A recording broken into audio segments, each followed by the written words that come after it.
¿Qué es la arquitectura pasiva?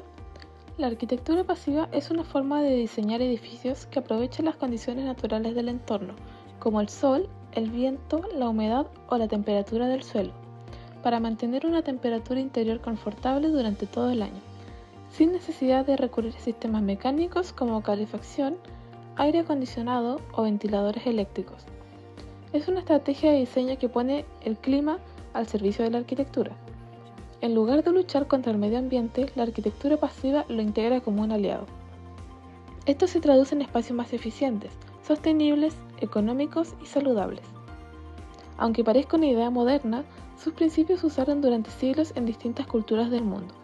Por ejemplo, las casas de adobe en zonas desérticas, las viviendas subterráneas o las construcciones orientadas según el recorrido solar son ejemplos antiguos de diseño pasivo.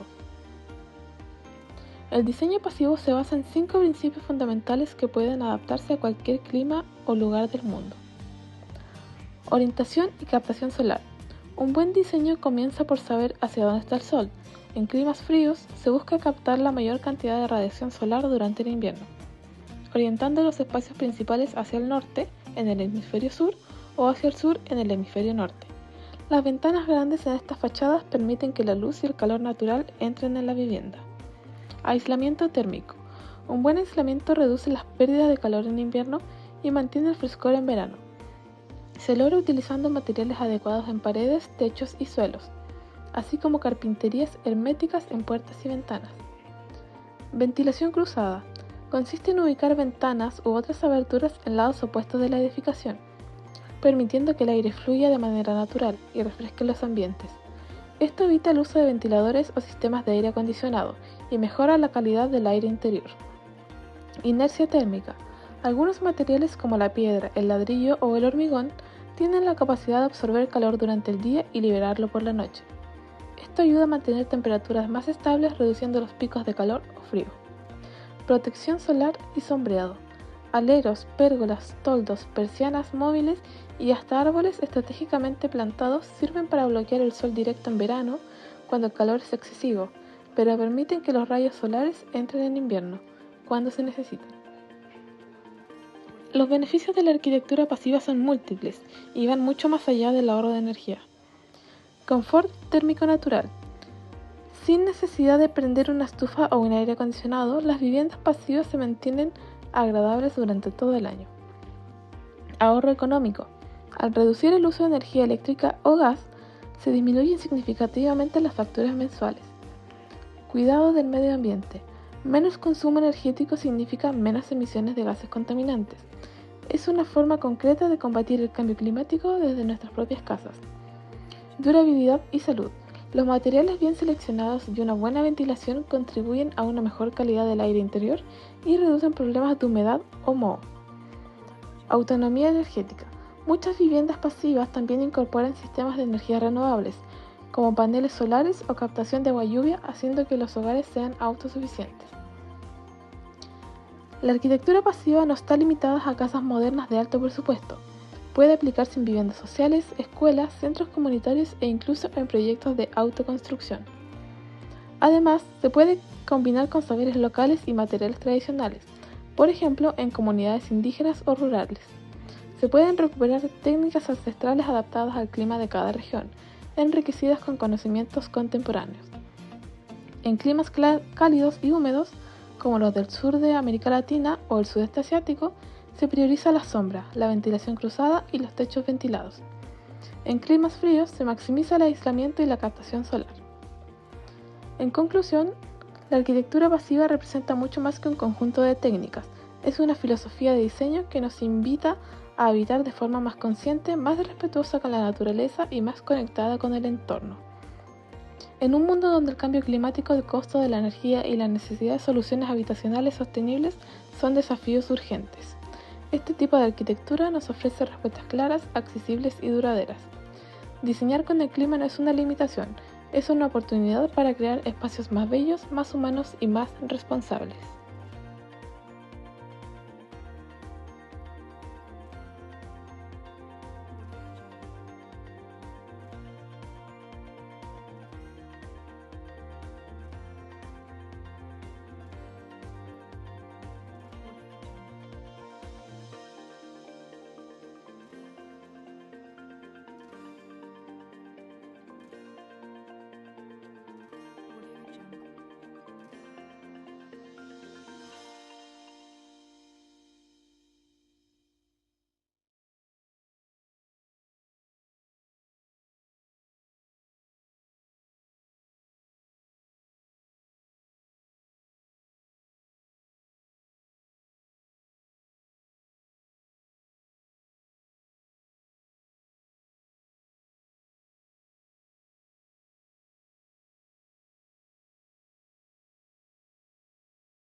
A continuación vamos a explorar la arquitectura de los Ayllu atacameños más a fondo, un modelo de organización social y territorial ancestral que habitó el desierto de Atacama en el norte de Chile. Veremos cómo esta arquitectura no era solo un conjunto de viviendas, sino que una expresión funcional, social y simbólica profundamente adaptada al medio ambiente. Las viviendas atacameñas estaban diseñadas para ser sencillas pero altamente funcionales. Eran construidas principalmente con adobe, una mezcla de barro y paja que ofrecía un excelente aislamiento térmico. Esto permitía que el interior se mantuviera fresco durante el día y cálido por la noche, lo que era esencial en un ambiente desértico donde las temperaturas pueden oscilar bruscamente. La forma de estas viviendas solían ser rectangulares, cuadradas o circulares, con muros gruesos y de baja altura. El techo era plano o ligeramente inclinado, construido con maderas locales como el algarrobo o cactus y recubiertos con barro endurecido. Estas estructuras respondían a las condiciones del clima, protegiendo del viento, el sol directo y la pérdida de calor. En cuanto a su función, las casas eran un espacio multifuncionales. Allí se dormía, se comía, se guardaba herramientas, se tejía y se procesaban alimentos. Muchas veces contaban con un patio interior o un anexo exterior, delimitado por un cerco de piedra o caña, donde se realizaban labores cotidianas o se criaban animales menores. Estas viviendas no estaban diseñadas para el confort individual, sino que para responder de manera eficiente a las necesidades colectivas y productivas de cada grupo familiar. En el Ayllu, la arquitectura no se limitaba al espacio habitacional. Las chacras o parcelas de cultivo eran parte del diseño funcional del territorio. Estaban situadas cerca de las viviendas, en sectores fértiles del valle, y se organizaban en pequeñas terrazas sostenidas por muros de piedra, lo que ayudaba a retener humedad y evitar la erosión del suelo.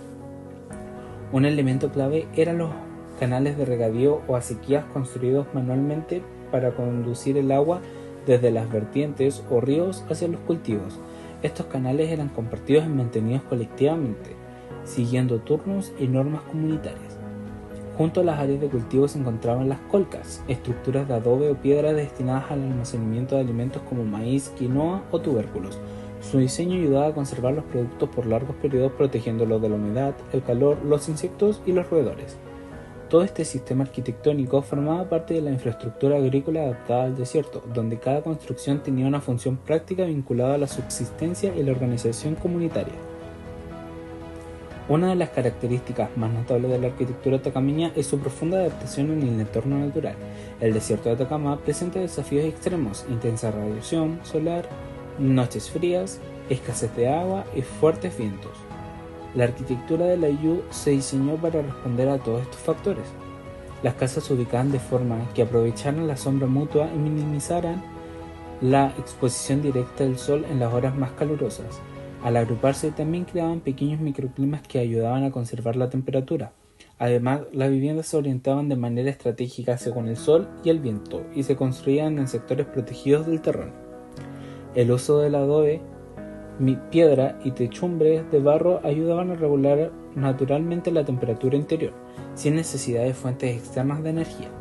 Incluso en algunos techos planos se aprovechaban las escasas lluvias para recoger agua, demostrando una arquitectura sensible y eficiente. Este tipo de diseño no solo garantizaba el confort térmico, sino también una sostenibilidad ambiental que es un ejemplo valioso incluso para la arquitectura moderna. La arquitectura del Ayllu también expresa la dimensión espiritual de la vida atacameña. Muchos elementos del espacio construido estaban pensados no solamente para el uso material, sino también para honrar a la naturaleza, a los ancestros y a las deidades protectoras.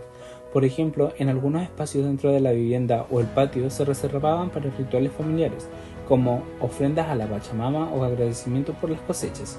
También se han encontrado estructuras que habrían funcionado como fogones ceremoniales o pequeños altares. Las plazas comunales, por su parte, eran un lugar de encuentro para celebraciones, rituales y reuniones del Ayllu. Su ubicación y orientación muchas veces coincidían con la visual hacia los cerros o volcanes considerados apus, es decir, entidades sagradas del paisaje, como el volcán Licambur. En este sentido, la arquitectura no solo garantizaba el espacio físico, sino que también estructuraba la relación espiritual con el entorno y la identidad colectiva del grupo. La arquitectura del Ayllu no puede entenderse por separado: vivienda, chacra, canal, depósito, plaza. Todo formaba parte de un sistema integrado que funcionaba en armonía. Cada construcción tenía una función clara, pero también una relación interdependencia con las demás. La vivienda acogía a la familia, la chacra alimentaba al conjunto, la colca resguardaba la seguridad alimentaria, el canal hacía circular el agua como si fueran sangre del territorio, la plaza reunía a la comunidad y daba sentido a lo colectivo. Este diseño no fue producto de arquitectos individuales, sino que la sabiduría ancestral comunitaria que supo leer el territorio y construir sobre él una forma de vida resiliente, colaborativa y simbólica. El Layú era más que un conjunto de construcciones, era un organismo vivo, una forma de entender el habitar como parte de la naturaleza y no por encima de ella.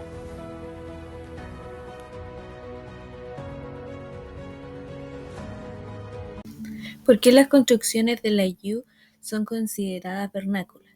La construcción de Layú es considerada vernácula porque responde a una serie de características propias de la arquitectura tradicional, profundamente arraigada en el entorno, la cultura y las necesidades de las comunidades andinas. Uso de recursos locales y optimización de materiales. Las construcciones y sistemas productivos de Layú emplean materiales naturales y disponibles en el entorno inmediato, como tierra, piedra, adobe, madera y paja, lo que reduce las necesidades de transporte y el impacto ambiental. Además, estas técnicas optimizan el uso de estos recursos para garantizar durabilidad y confort, adaptándose a las condiciones climáticas y especificadas en la región andina, como el frío y la escasez del agua. Técnicas constructivas ancestrales. La arquitectura vernácula de Layú se basa en las técnicas transmitidas de generación en generación, resultando de largos procesos de prueba y error. Estas técnicas incluyen la fabricación de adobe, el tapial, las elecciones cuidadosas de la tierra para asegurar la durabilidad y el confort térmico de las viviendas. Adaptación al entorno y las vidas comunitarias. Es una unidad social, política y territorial donde las viviendas, corrales, plazas y espacios comunes se disponen de acuerdo a las condiciones geográficas y ambientales, así como la organización colectiva del trabajo y la vida comunitaria. Las casas suelen ser circulares o rectangulares, con muros gruesos de adobe o piedra y techos de paja, sin ventanas o aperturas pequeñas para protegerse del frío y el viento de la puna. Patrón repetitivo y tipologías reconocibles. La arquitectura de Layú mantiene patrones constructivos y repetitivos, lo que permite identificar tipologías propias de la región. Esta repetición es una característica clave de la arquitectura vernácula, que se presenta a través del mantenimiento comunitario y las transmisiones de los saberes locales. Sustentabilidad y pertenencia cultural. La construcción vernácula de Layú es un ejemplo de sustentabilidad, optimiza los recursos naturales disponibles y minimiza el impacto ambiental. Además, está profundamente vinculada a la identidad cultural y al sentido de pertenencia de la comunidad, ya que las viviendas y espacios comunes son partes del patrimonio colectivo y reflejan la historia y la cosmovisión andina. En el corazón del desierto de Atacama, uno de los lugares más áridos del planeta, floreció una civilización resiliente, los Ayllu atacameños. Su historia no es solo un relato de supervivencia, sino de una profunda conexión y adaptación a un entorno implacable, donde el clima extremo era un maestro constante y desafiante. Imaginen un paisaje donde la lluvia es un mito, donde el sol cae con una fuerza implacable durante el día, elevando las temperaturas a niveles sofocantes. Pero la noche trae consigo un contraste brutal. El aire gélido del desierto se apodera del valle, haciendo que las temperaturas caigan en picada. Esta amplitud térmica, la diferencia entre el día abrasador y la noche helada, era una de las pruebas más grandes para los atacameños. ¿Cómo protegerse de tales extremos sin los recursos que hoy consideramos básicos? La respuesta estaba en su ingenio y en su profundo conocimiento del entorno. Sus viviendas no eran meras estructuras, eran fortalezas diseñadas por y para el desierto. Piensen en el adobe, ese material tan humilde pero tan extraordinario. No era una elección al azar. El adobe, hecho de barro y paja secados al sol, es un aislante térmico natural formidable. Durante el día, sus gruesas paredes absorbían lentamente el calor del sol, impidiendo que el interior se recalentara rápidamente. Era como tener un aire acondicionado natural, que mantenía el frescor en el interior mientras el mundo exterior ardía. Pero la magia del adobe no terminaba ahí. Al caer la noche, cuando el frío polar se apoderaba del desierto, esas mismas paredes de adobe comenzaban a irradiar lentamente el calor que había almacenado durante el día. Esto significaba que, aunque las temperaturas exteriores se desplomaran, el interior de sus hogares se mantenían sorprendentemente cálidos y habitables. Era un sistema de calefacción pasivo, una ingeniosa respuesta al desafío de las noches gélidas. Además del adobe, la orientación de las construcciones era crucial. Las casas a menudo se construían con entradas y ventanas estratégicamente ubicadas para aprovechar la máxima luz solar en invierno y protegerse del sol más intenso de verano. Las pequeñas aberturas también eran una característica común, minimizando la pérdida de calor durante la noche y controlando la entrada de aire caliente y polvo durante el día.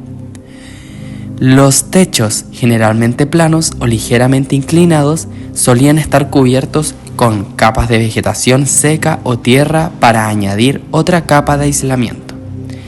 Incluso la disposición de sus aldeas o aylus mostraban una adaptación al clima.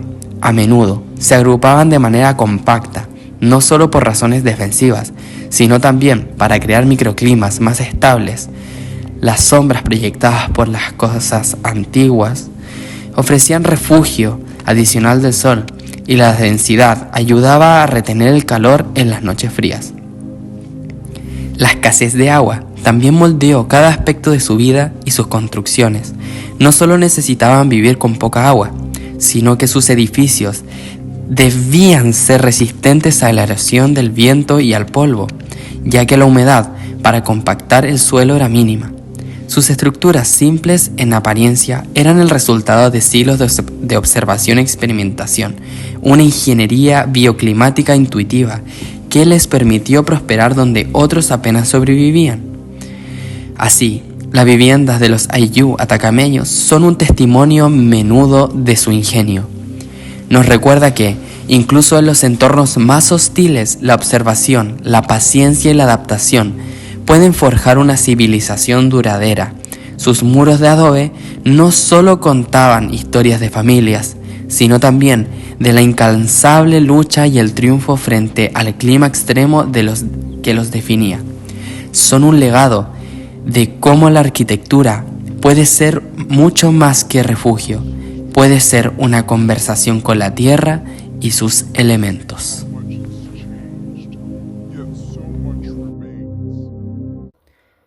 A continuación, hablaremos de los materiales que usan los aylus y cómo estos materiales se adaptan al clima de su zona.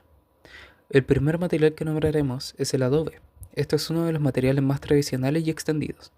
Se elabora con tierra mezclada con agua y a menudo con paja brava o fibras vegetales, para darle mayor cohesión y resistencia. Se moldea en forma de bloques y se seca al sol. Este material tiene la capacidad de absorber lentamente el calor del sol durante el día y liberarlo gradualmente durante la noche. Gracias a su aislamiento por el espesor de los muros de adobe y la baja conductividad térmica de la tierra, que actúan como un excelente aislante, impidiendo que el frío o el calor exterior penetren rápidamente en el interior. Esto significa que actúa como una especie de barrera térmica, moderando las fluctuaciones extremas de temperatura entre el día y la noche, muy comunes en el altiplano. La piedra es otro material fundamental, especialmente en zonas donde abunda. Las piedras pueden ser talladas y pulidas, uniéndose con gran precisión, como se ve en la arquitectura incaica, o simplemente usadas de forma más rústica, unidas con un mortero de barro. La piedra igualmente ofrece una durabilidad y resistencia excepcionales, fundamentales en un entorno propenso a sismos y condiciones climáticas extremas. Entre las cosas que podemos destacar como materiales como la piedra, es su resistencia a los sismos. Las construcciones incaicas, famosas por su mampostería de piedra sin mortero, son un testimonio de la resistencia sísmica de este material. Las piedras talladas con precisión y encajadas a la perfección permiten que las estructuras se muevan ligeramente durante un terremoto sin colapsar, disipando la energía sísmica. En construcciones más rústicas, la solidez de la piedra y su peso proporcionan estabilidad frente a vientos fuertes.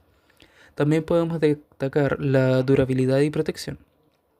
La piedra es resistente a la intemperie, protegiendo la vivienda de lluvias, vientos y heladas. Su densidad también contribuye al aislamiento térmico. Los ayllus igualmente ocupaban materiales como el barro. Este, además de usarse para hacer adobes, se emplea como mortero para unir piedras y adobes, así como revocar paredes, proporcionando aislamiento y protección. El barro complementa el adobe y la piedra, actuando como un aglutinante y una capa protectora. Entre las ventajas de este material podemos encontrar la impermeabilización y el aislamiento. Cuando se usa como mortero o revestimiento, el barro sella las juntas, evitando la entrada de corrientes de aire y humedad. Además, su aplicación en capas gruesas añade otra capa de aislamiento térmico. También podemos recalcar la transpirabilidad. A diferencia de los materiales sintéticos, el barro permite que las paredes respiren, regulando la humedad interior y evitando la condensación, lo que contribuye a un ambiente más saludable. Junto al barro se suele ocupar igualmente la paja brava. Se usa comúnmente para los techos de dos aguas, mezcladas con barro para crear una cubierta impermeable y aislante. También cuentan con buen aislamiento térmico. Los techos de paja son excelentes aislantes. Las capas densas de paja atrapan el aire, creando un colchón aislante que protege contra el frío intenso de la noche y el calor del día. Igualmente cuentan con una buena impermeabilización. Cuando la paja se coloca y teje correctamente, a menudo mezclada con barro, forma una cubierta impermeable que desvía efectivamente el agua de la lluvia, protegiendo el interior de la vivienda. También estas son muy ligeras. La paja es un material liviano, lo que facilita su manejo y reduce la carga sobre la estructura de la vivienda, algo importante en zonas sísmicas. Otro material muy ocupado es la cana. En algunas regiones, la caña puede ser utilizada para cielos o como parte de la estructura del techo. La caña, aunque no tan ubicua como el adobe o la piedra, en todas las construcciones de los ayllus juega un papel importante en la adaptación climática y especialmente en ciertas regiones para funciones específicas dentro de la vivienda. Su uso se basa en sus propiedades de ligereza, flexibilidad y capacidad para crear espacios ventilados o aislados. Como último dato, podemos mencionar la tapia, también conocida como tierra amasada o tapial. Es una técnica de construcción ancestral que ha sido utilizada por diversas culturas, incluidos los ayllus, en ciertas regiones andinas. Consiste en compactar la tierra húmeda por capas dentro de encofrados, removibles para formar muros sólidos y monolíticos. Su adaptación al clima andino es notable y se basa en sus principios similares a los del adobe. Este efecto de batería térmica es crucial para mitigar las grandes oscilaciones térmicas diarias que caracterizan a muchos climas andinos.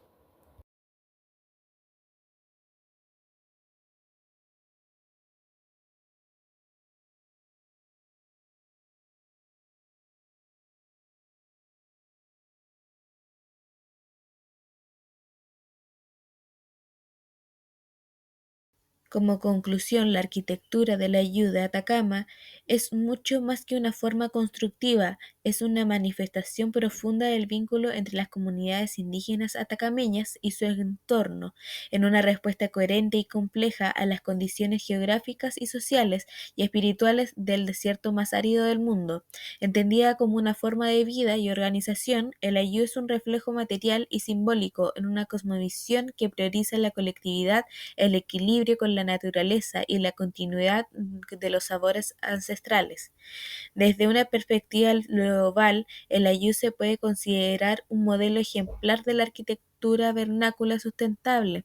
Las viviendas y estructuras se desarrollan con materiales locales, lo que garantiza un bajo impacto ambiental y una alta eficiencia energética.